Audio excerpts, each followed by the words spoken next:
శుభోదయం. ఒక మంచి సామెత మనకు చాలా ఉపయోగపడేది అర్థం చేసుకుంటే.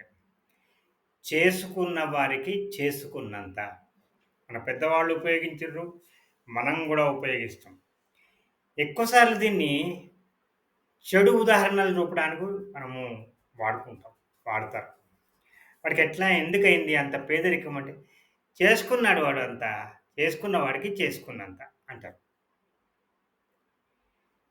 ఉదాహరణకు శ్రీ నాగయ్య గారు. ఆయన చెడు పని చేయలేదు పాపం. కానీ మంచి పని గూడా అతి సర్వత్ర వర్జయేత్ అన్నట్టు ఆయన తన చేతికి ఎముక లేనట్టుగా దాన ధర్మాల్లో, మిగతా కార్యక్రమాల్లో తన సంపదనంతా ఖర్చు చేసుకున్నాడు. చివరి రోజుల్లో చాలా బాధపడ్డాడు.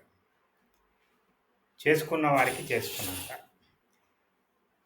ముస్సోలినీని పబ్లిక్‌గా క్రిందులుగా వేలాడదీసి చెప్పులు వేశారు మెడలో. చెప్పుల హారం. రోమనాయ్ రొమేనియా అధ్యక్షుడు సెసెస్క్యూ పబ్లిక్‌గా ఉరితీయబడ్డాడు. మీరు ఎన్నో ఉదాహరణలు చూడొచ్చు చరిత్రలో. కాంటెంపరరీ హిస్టరీ తీసుకుంటే, విజయ్ మాల్యా లండన్‌లో ఎందుకు ఉండాల్సొచ్చింది? ఇక్కడ అంత పెద్ద కంపెనీ ఉండేది అతనికి. గొప్ప కింగ్ ఫిషర్స్ గానీ, లేక బీర్, బ్రాండీ అట్లాంటి కంపెనీలు గానీ, చేసుకున్న వారికి చేసుకున్నంత.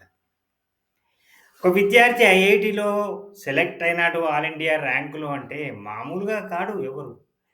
అతను చేసుకుంటాడు. ఏం చేస్తాడు అతను? చాలా శ్రమ, కృషి చేస్తాడు. ఏం చదవాలి? నిరంతరం అభ్యాసం చేస్తాడు. ఎక్కువ సమయాన్ని వెచ్చిస్తాడు. ఏకలక్ష్యంగా దాని మీద దృష్టి పెట్టుకుంటాడు. అందుకే అక్కడ ర్యాంక్ పొందుతాడు. అబ్దుల్ కలాం పేపర్ బాయ్ నుంచి మిసైల్ మ్యాన్‌గా మారి ప్రెసిడెంట్ ఆఫ్ ఇండియాగా మనకు ఎన్నుకోబడి తర్వాత ఎంతో గొప్ప పేరు సంపాదించుకున్నాడు. దానికి ఆయన చేసుకున్నదే. చేసుకున్న వారికి చేసుకున్నంత. దీని నుంచి మనం ఏం నేర్చుకోవాలి? మంచి చేసుకుందామా? చెడు చేసుకుందామా? చిన్నదైనా పర్వాలేదు. చేసుకున్న వారికి 1, 2, 3, 4, 100, 1000, 1,00,000 చిన్న చిన్న మంచి పనులు మనకు ఉపయోగపడేవి, ఎదుటి వాళ్ళకు ఉపయోగపడేవి, అందరికి ఉపయోగపడేవి చేసుకుంటే తప్పకుండా దాని ఫలితం అదే విధంగా ఉంటది. ఇది మనం గుర్తించుకొని, ఈ పాఠాన్ని నేర్చుకొని, మన జీవితంలో అనువర్తించుకోవాలి. ఉంటాను. శుభోదయం.